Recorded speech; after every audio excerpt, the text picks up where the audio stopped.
Thank you, Your Honor. Mr. and Mrs. Voci were divorced 5 months ago when Mrs. Voci was pregnant with their now infant son, Joseph.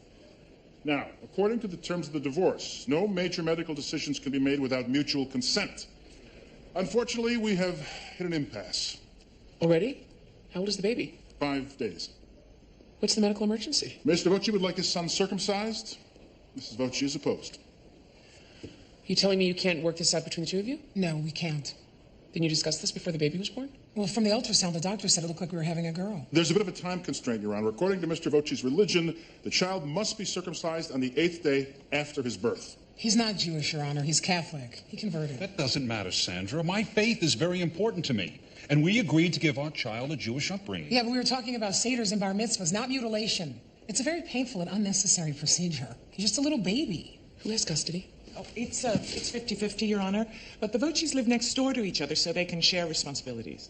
Okay. Sandra and I had an amicable divorce. Until now. We both feel that co-parenting is very important. Yeah, I agree. Which is why I think the two of you should make this decision together. I want you to go home and try to work it out. We're running out of time. You think God is going to strike you dead over a piece of foreskin? The bris milah is the most sacred ritual among my people. Your people are Italian. Okay, look, you still have 3 days. I think you owe it to yourselves and to your son to spend another 24 hours working on it. I want you to go home and talk about it, and I can see you again tomorrow afternoon. I know that's cutting it a little short, but... It's a bad choice of words.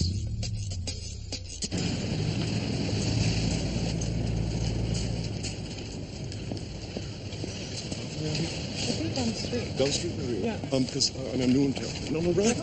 Get off! Get off! I'm not just... Hey, what's going on? Hey, get your hands off.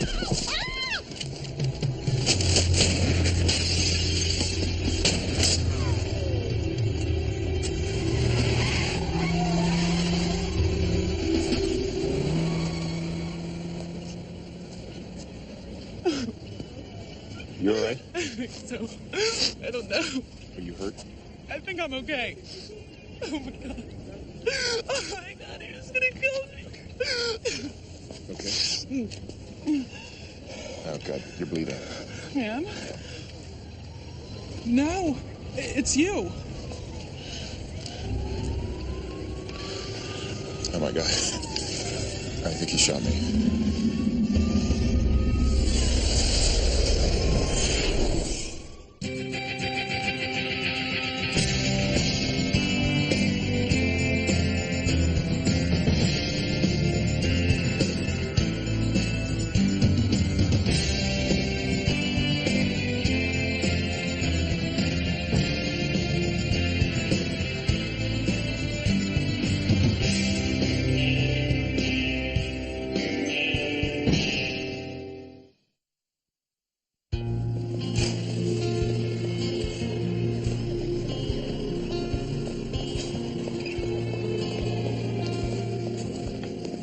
My son has been shot. His name is Vincent Gray. Tell me where he is. Just a moment. I want to know where he is now. You'll have to wait just a second. You must be insane. My son has been shot. I'm not going to wait. Now, where is he? Ma'am, your son is with the doctor. I can't let you back there if you'll just have a seat. That's funny. Ma'am, you can't do that. Sorry. Ma'am. Ma'am. Well, you've used up one of your lives, Mr. Gray. A fraction of an inch, and we wouldn't be having this conversation. I didn't even feel it. But, I feel it now. Yeah, a rush of adrenaline or release of endorphins. And you don't even notice the pain. Vincent, thank God you're all right. Are you all right? I'm fine. How did you find out? I have friends at the police station. They called me. I wish they hadn't done that. Is he really okay? He's a lucky man. Bullet grazed the inside of his chest wall. Are you admitting him? No, ma'am, he's not seriously injured. Well, what about internal bleeding? Mom. No major organs were involved. A fraction of an inch in the bullet could have punctured a lung or put a hole in his heart. As it is, he'll be fine. What happened? I was at the grocery store in the parking lot. This woman was being attacked. I tried to stop it. How the hell could a thing like that happen? In the middle of the day at a grocery store. Mom. The crime in this city is out of control. Didn't I just pay taxes so that they could put more police on the street? Mom, calm down. Did you talk to the police? Yeah. My God, this place is going to hell in a handbasket. Can I get a tranquilizer of some sort? Sure, if you think you need it. It's not for me. For my mother.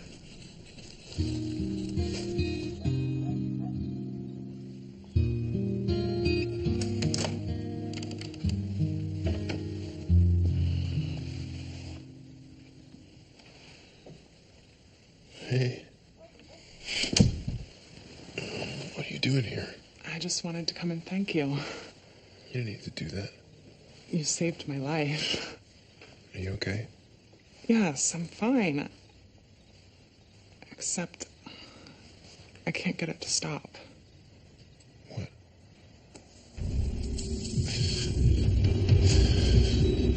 Vincent? Vincent? It's me. I was dreaming. Yeah. So I gathered. I brought you some tea. You think you can drink it? Mom called the courtroom. She left a message with my CSO. Vincent shot. Everything's fine. No need to come home. Oh, I wish she hadn't called. I'm fine. She, on the other hand, has a basket case. Oh, can you blame her? The only way I could get her to calm down was by promising to spend the night. I'm sure that was a mistake. No, it's good. You have to let us take care of you. But first I have to get mad at you. What?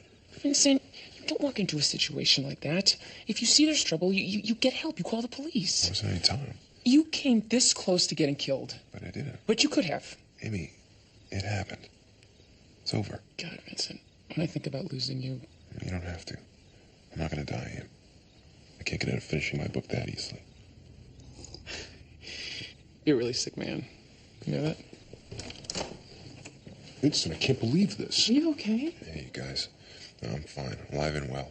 This is why people have guns. If you had a gun on you, that son of a bitch would have never been I'm able not going to get a gun. Peter guns are not the answer, believe me. Which market was it? Corner of Center and Weaver. Oh, my God, I shop there all the time. Vincent, do you happen to remember the name of the officer you spoke to? No. Was it plain clothes or uniform? Mom, whatever you're thinking, stop. I have connections. It can't hurt to grease the wheels a little. Good idea. Mom, I mean it. Your brother needs to rest. Think about that gun thing.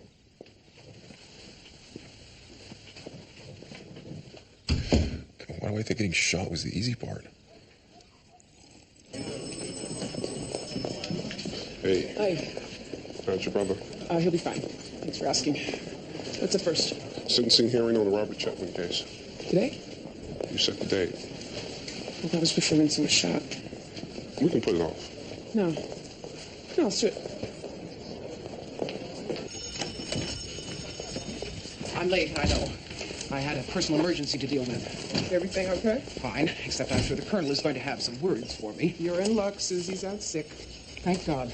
I mean that in the nicest possible way. I should have figured you two weren't going to be best friends. Yes, when you talked me into coming back here, you neglected to tell me that I'd be working with the female equivalent of Genghis Khan. Oh, come on. You love being back here. Yeah. I didn't need those extra years tacked onto my life. Aaron and Mimi Carter. 4-year-old son, the paternal grandmother says the mother's insane, emotionally abusing the child. Oh.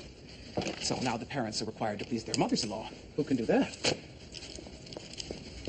Maxine, are you sure you're okay? You seem kind of jumpy. My son was shot. Maxine. Vincent. He was trying to stop a robbery. He's fine. He was very lucky. Are you sure you want to be in here today? Yes, because if I sit still, I'll start to think terrible things. Like, how hard is it to hire a hitman? And do they take credit cards? But Vincent's okay, right? I think he's the least affected of all of us. He just wants to move on. Why does God allow children to be smarter than their parents? What kind of a trick is that?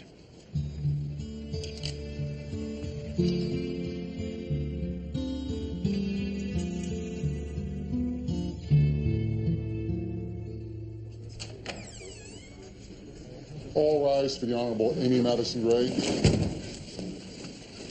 You seated? Who are these people? Interested parties and spectators, mostly family members of the victim. The cops are heavily invested in your ruling. We're here for the sentencing hearing in the case of Robert Chetwynd. Mr. Chetwynd was found guilty of manslaughter in the death of 10-year-old Jennifer Marquardt, which occurred during a gang-related drive-by shooting. I have the sentencing memoranda of both parties. The prosecutor is recommending state prison for 10 years, and the defense is recommending commitment to DCF for 4 years. Does either side wish to present evidence? Yes, Your Honor. Yes, Your Honor. Does the prosecutor intend to offer any victim impact statements? Yes. We reserve our right to be heard in argument, Your Honor. Very well. Bring in the defendant.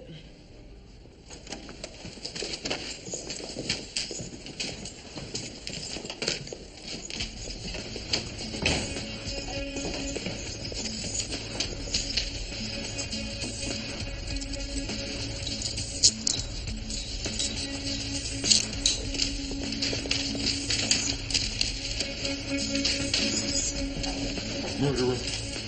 Murderer! Everybody, stay in your seat. Back in your seat. Hey, sit down. Violence.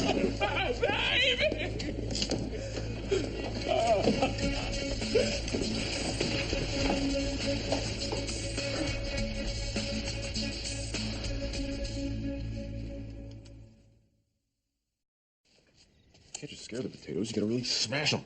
Pulverize. Get out all the lumps. Mommy used to pour them out of a box. Don't tell me that. I don't want to know that about my sister. Sit down, you. I don't need your help. No one in this family can mash potatoes but me. Vincent, I mean it. Mom, I've been sitting around like an invalid all day. There's nothing wrong with me. Does it hurt to get shot? No, not really. Your uncle was very lucky. The truth is it hurts very much to get shot. Mom. You want her to grow up thinking that getting shot is like scraping your knee? Mom, you're scaring her. She should be scared of guns. And if you ask me, you're not scared enough. Something smells good. Uncle Vincent and I are smashing potatoes. She should be up. Don't you start to. How's court? It's fine. Anything interesting? Nothing I can talk about. Amy, we can't do this if you keep sticking your fingers in there. Sorry. I found out who's handling Vincent's case. Detective DeJean at the 4-2. He's a good man. I know him a little. How'd you find that out? I know people. I asked. Mom, I don't want you doing that. I thought I told you.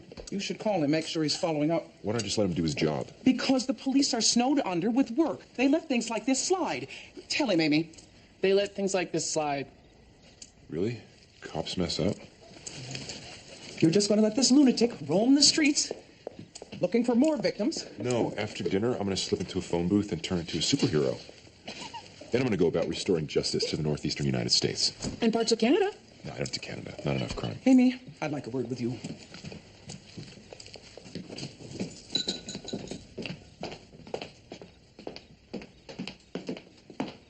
What the hell are you doing? This is not something to joke about. People have different ways of dealing with things. I'm taking my lead from Vincent. If he wants to joke about it, I'm going to joke about it. He's in denial. It's part of the process. Let him stay there as long as he needs to. You're a judge, and you're teaching your daughter that violence is not something to be taken seriously. What do you want me to do, Ma? Take her aside and say, guess what, sweetie? This could all be over in the blink of an eye? Honest to God, there are times when I feel I don't know you. You're just figuring that out?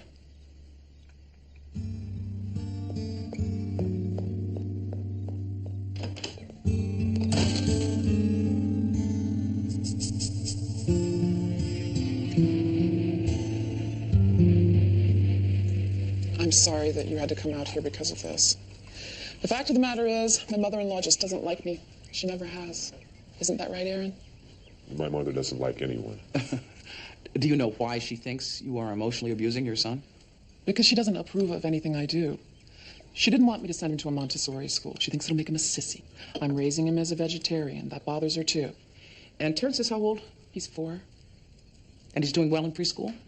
His teacher says he's one of her brightest students. And I assume you have no complaints about Mimi as a mother. She's a great mother. The problem is, I'm just a little more progressive thinking than most people, certainly more so than Aaron's mother. She's very three-dimensional. As opposed to? Well, Aaron and I are fourths, and so is Terrence, naturally. Fourths? We're not restricted to the same time-space continuum as everyone else. You aren't? Honey, Miss Gray doesn't want to hear about that. Why not? I'm not ashamed. I didn't do anything wrong. Aaron had a bad experience because he was abducted by a negative strain. But my encounter was with the positive strain. Strain? Of aliens. I see. It wasn't my choice. It happened right after Terrence was born, and nothing has been the same since. How so? Well, I am completely unstuck in time. I move in and out, which makes me very susceptible to alien contact. Would you like some more coffee? Oh, thank you. Yes. Your Honor, Robert Chetwynd's just before you convicted of manslaughter, and yet he killed no one. He didn't shoot Jennifer Marquardt. His biggest mistake was being in the wrong place at the wrong time. He did not know that these people, these gang members, were planning an assassination that day. And he certainly did not know that an innocent young child would die as a result.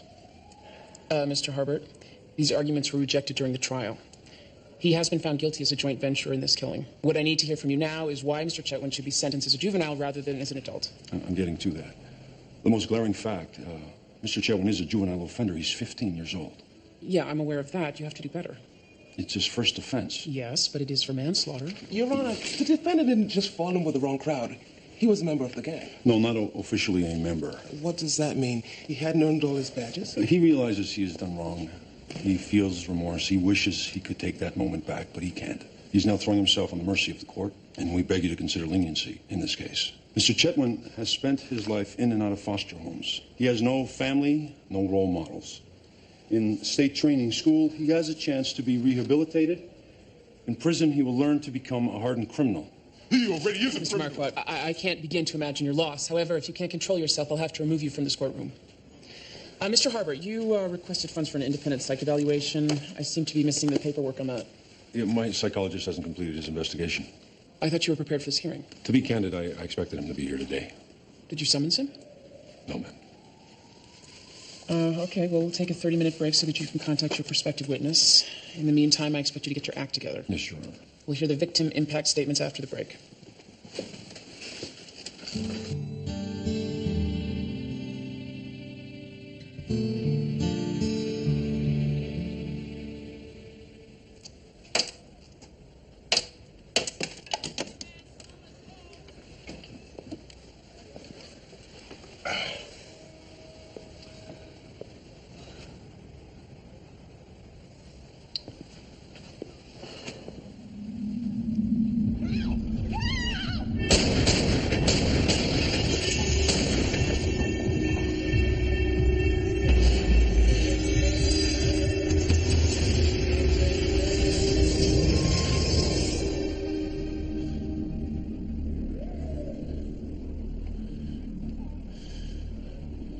I should have ordered more of these.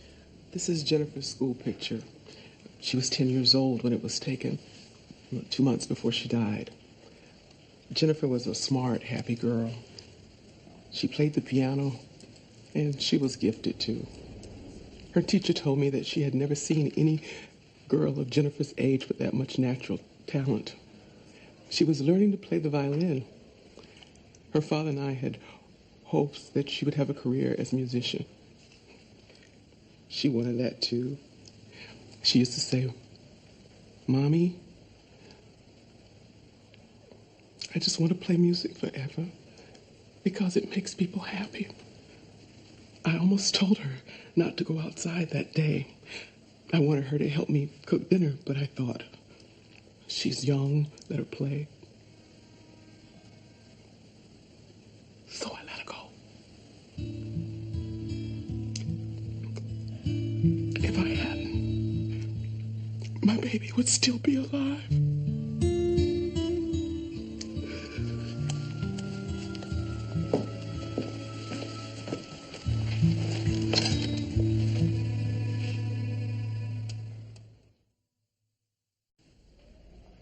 I take it the two of you could not reach a decision. No, we couldn't, Your Honor. We talked about it. We prayed about it. He prayed about it. Obviously, Your Honor, these two people simply cannot get past this, and given Mr. Vocci's strong religious beliefs... In all fairness, he's only had these strong beliefs for less than a year. I don't see what that has to do with anything. Your Honor, the clock is ticking. Mr. and Mrs. Vocci, this is not the kind of decision you want a judge to make. It's very personal. It's up to the two of you as his parents to decide your son's medical care and the beliefs with which he is raised. I'm tempted to send you home again, but I understand the time pressure involved. Since, according to the terms of your divorce, you did agree to raise your child in the Jewish faith, I have to find for the respondent. No! You're mutilating my son. Mrs. Vocci, it's a standard medical procedure. It's done all the time. But I can't stand to see him go through that kind of trauma. I understand the procedure is short and relatively painless. Painless for you, maybe. It's barbaric. It's brutal. It's child abuse. Mrs. Vocci, I deal with people all the time whose children have been abused, broken limbs, dislocated shoulders, cigarette burns. I deal with people whose children have been killed by stray bullets. I strongly advise you to put things into perspective here. Go home. Court is adjourned.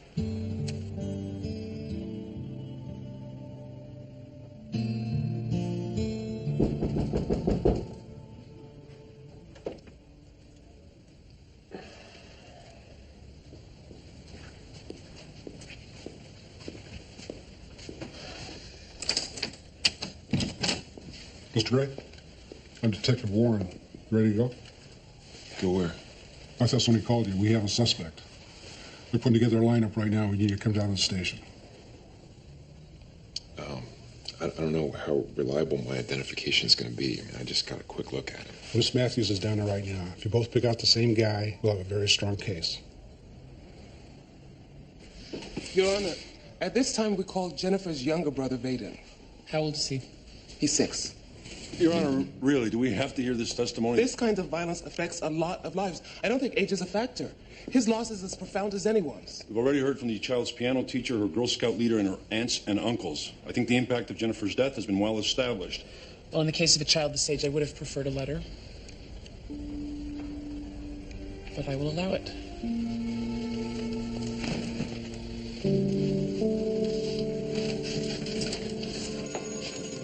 I hope you brought your sense of humor to work today. No, I couldn't do this job without it.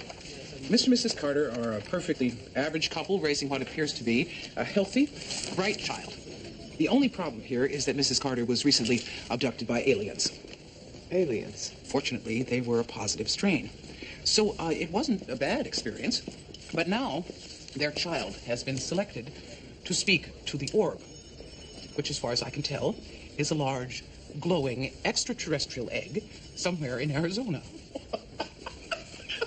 What? You have a problem with that? The scary thing is there's nothing we can do about this. There's no law against raising your child among aliens. There's always something you can do. You just have to be creative. I had a call from a Detective Dijon today. He's investigating your son's case, and he said that you were using your position here to speed the process along. I take it he's not happy. He wanted to speak to Susie. I ran interference. Maxine, sometimes you get a little too creative. Any mother would have done the same thing. The average mother does not have your connections. Are you reprimanding me? I'm just warning you. If Susie had found out about this, she would have airmailed your head to you. I'm not afraid of her. And I don't apologize for trying to help my son. No, ma'am. You are doing this for you, which is fine as long as you realize that vengeance is not going to fix it. You're still going to wake up at 3 in the morning and think about how you almost lost your son. I don't know what to do. Have a breakdown. You deserve it. Jennifer was my big sister. She used to play with me. She took care of me sometimes, too. When my mom was late, she put me to bed. She helped me with my homework. I don't know who's gonna do that now. I miss my sister.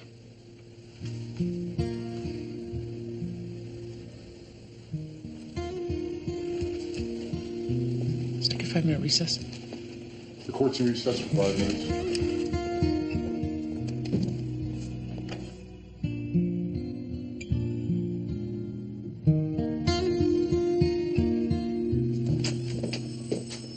I'm sick of it, Bruce. I'm tired of the excuses. He didn't have a family. He didn't have structure. He didn't have role models. Well, it's all about what he didn't have. Well, that little boy, he does not have his sister. And that woman does not have her daughter. You want to talk about loss? You want to recuse yourself? No, just because I'm in there wanting to rip the guy's head off doesn't mean I can't be impartial. There's nothing wrong with taking yourself off this case. Yeah, right. And the rap is that Judge Gray is too emotional for the job. You can't worry about what people say. Yes, I can. I have to. Your brother was nearly killed. It's a valid excuse. Oh, so now I'm in the league of people who make excuses for their behavior. Well, somebody has to be responsible. Besides, I'm not biased. I'm responding to evidence. That's what judges do. They listen to evidence and they respond. You haven't heard from the defense yet. Maybe that's the problem. Yeah. Yeah. I'm just sounding off. I'll be okay. Just go back in there. You're crying. No, I'm not. Can you call a 20-minute recess?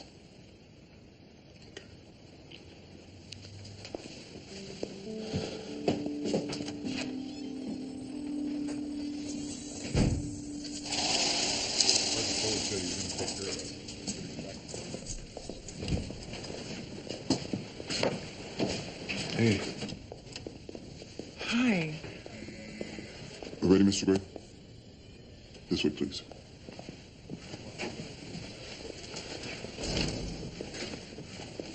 Miss Baxter, you have concluded your victim impact statements, Yes, Your Honor, we have. and you have no other evidence to present at this time. I believe Robert Chetwynd's crime speaks for itself. He behaved like an adult and he should be punished like one. Mr. Harbert, tomorrow you will present witnesses. Yes, Your Honor. Any idea when I'm going to see that list? We're working on it. There have been some scheduling problems. Counsel, approach the bench. Mr. Harbert, what's really going on? His mother's disowned him. His father's never been around. He's not exactly a star pupil. In addition, our expert witness seems to have been unexpectedly called out of town. I'm trying, but it's not easy. What made you think this would be easy?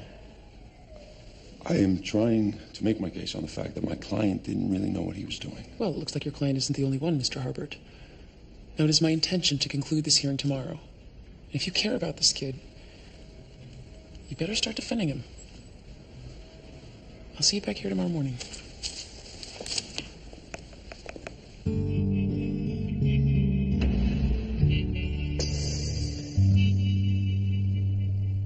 Number 2.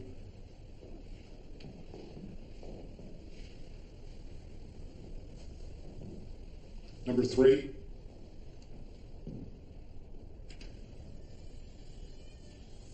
Number 4.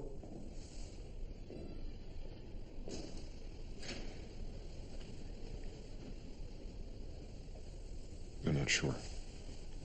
It was broad daylight. You said you got a good look at him. I never said it was a good look. Mr. Gray, you and your friend were very fortunate. His former victim wasn't. Now, this has turned into a murder investigation. I really need you to concentrate as hard as you can. You don't think I'm taking this seriously? I didn't say that. I was pointing a gun at me. I wasn't thinking about his facial features. Just take your time.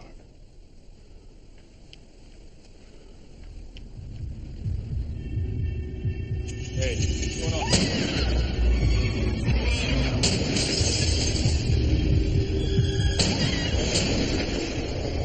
Number 3. I think that's him. You think? Yeah, that's him. Good. We've got 14 cases this morning. Break for lunch, then we hear from the defense in the Chetwynd case. This lawyer managed to scare up some witnesses. One. Just one? Robert Chetwynd. Speaking on his own behalf? That's insane. A decent lawyer could have come up with somebody, anybody. Happens all the time. All rise for the Honorable Amy Madison Gray. They're back? Ever have one of those dreams that wouldn't end? Yeah, I've been having it now. Be seated. Counsel, tell me we are not still arguing the circumcision issue. No, Your Honor, it's a different issue. What? Mrs. Voce has stopped nursing her child. Mr. Voce feels that this will have a serious effect on his son's mental and physical well-being. Mrs. Voce stopped breastfeeding because she was experiencing grave difficulties. Her nipples are cracked and bleeding, and she got an infection. Well, that's really more than I want to know. Mr. Voce does not have the right to force her to continue with this. It's a privacy issue. According to the terms of their divorce, both parents must agree on any decision about the child's physical health. Plenty of babies thrive on formula. I wasn't breastfed. Well, you're not the issue here. Whoa. I want to stop this in its tracks. I have spent more than enough time dealing with this penis petition. Could you excuse me for a moment? All rise.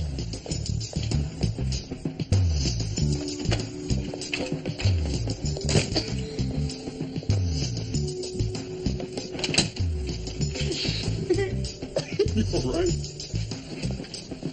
Bruce, could you just make them go away? Done.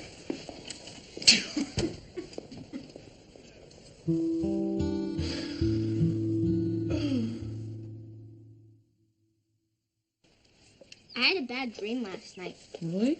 What did you dream? That Miss Shaliwi was my mother. Wow, that is scary. And she was trying to shoot me. Sweetie, nobody's going to shoot you. Least of all, Mrs. Schlewe. Are you sure? Absolutely. Lauren, run and get your backpack. Carp will be here soon.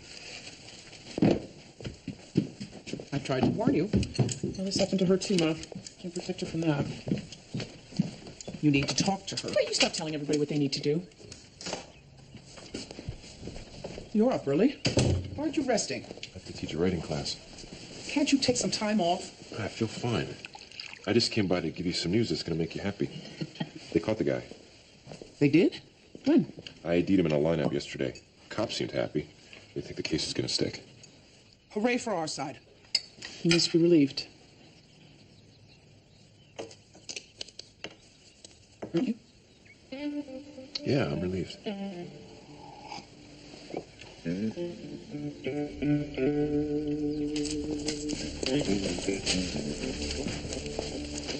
Mr. Chetwynd, you realized you were still under oath.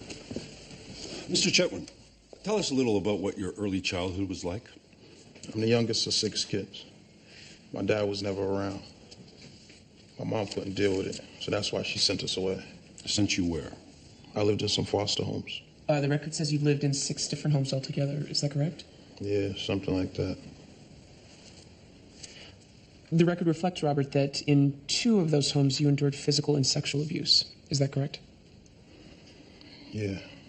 Tell the court what happened the night Jennifer Marquardt was killed. I was just hanging out on the street, looking for something to do. Then these guys came around, asked if I wanted to go for a ride. So, you got in the car. Why did you get in the car? I heard some talk on the street about payback. I saw Snoop's Glock. I don't know. I guess I just wanted to see what would go down. First, we just rode around for a while. Got some beer, listened to music. Then we pulled on the Market Street. There was these 2 guys standing on the corner. Someone said, "There he is." And then Snoop pulled out his gun, started shooting out the window. Happened so fast. Did you ever see Jennifer Marquardt? No. Did you pull the trigger? No, it was Snoop. Are you sorry about what happened? Yes, I am. Mr. Chetwynd, you are basically speaking for yourself. You are the defense. So now is the time to tell me exactly how you feel about what happened. Can I read something? Yeah.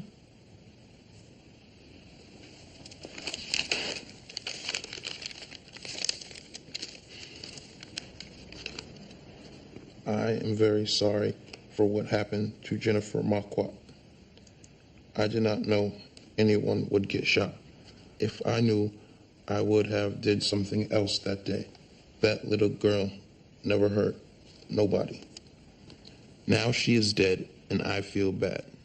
I wish everything was different, but it's not.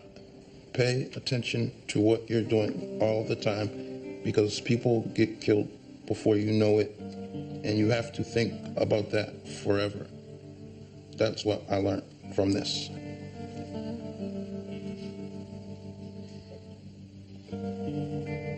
That's all I got.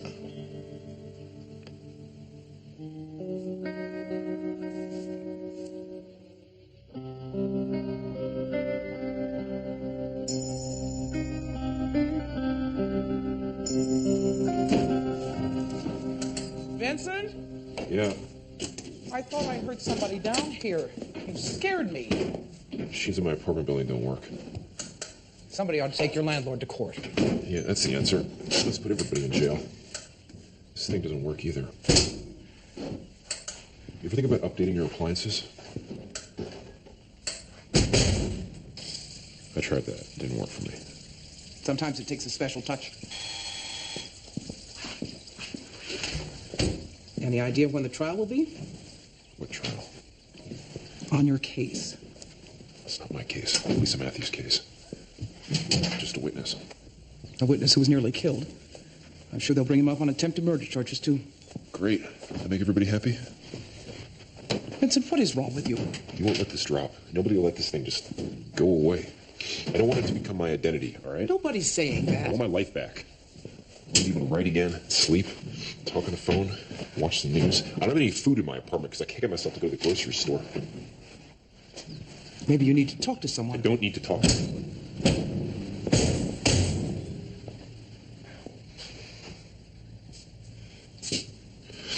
I need this to stop. I had this moment where I want to let him go. I just want to say, it's all right, never mind. You did the right thing. I don't even know what that means.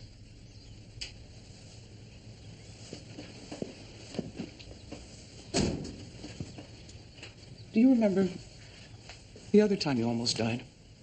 The beach. You dug that sand tunnel and crawled down into it. It collapsed on you. You just disappeared. I stood there paralyzed. While the lifeguards dug you out, and I remember thinking, I don't know a damn thing about life. Not one thing. Maybe we're not supposed to make sense of all of it. Maybe we're just supposed to appreciate what we have. You go upstairs and relax. I'll finish this. Mom, no. I'd like to. I'm 28 years old. Vincent, I almost lost you, and I'd like to do your laundry.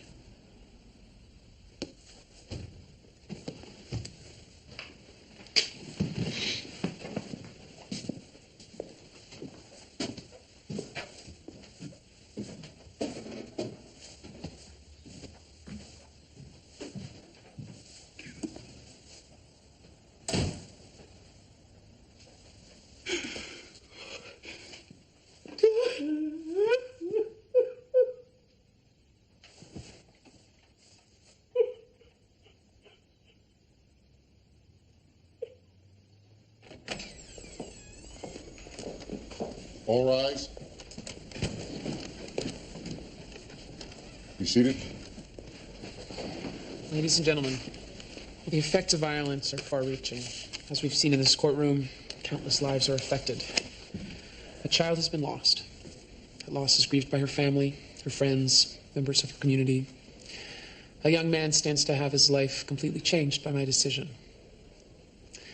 I have to tell you from my gut that it sickens me that crimes like this occur. The children are lost, almost on a whim. That these atrocities occur in the town where I was born and raised. Mr. Chetwynd's defense left a great deal to be desired. When he spoke on his own behalf, I have to admit that I was expecting to hear something more substantial. Something that demonstrated true remorse. An indication that he fully understood and took responsibility for his actions. What I heard was not very sophisticated. Not very well thought out. What I heard were the words of someone whose emotional development has been greatly hindered by his circumstance. What I heard were the words of a child. No decision on my part could make up for the loss of Jennifer Marquardt. No sentence I could pass would justify it. My goal is to punish the crime while preserving some hope, if possible, that the juvenile can be rehabilitated and brought back as a productive member of society. Sending Mr. Chetwynd to adult prison decreases those odds. I hereby sentence Mr. Chetwynd to 4 years juvenile state training school. How can you live with yourself? Judge Ray, that boy killed my child. Have you no conscience? Have you no shame? You cannot address the judge. I just want her to look me in the eye. Please. Just let her look me in the eye.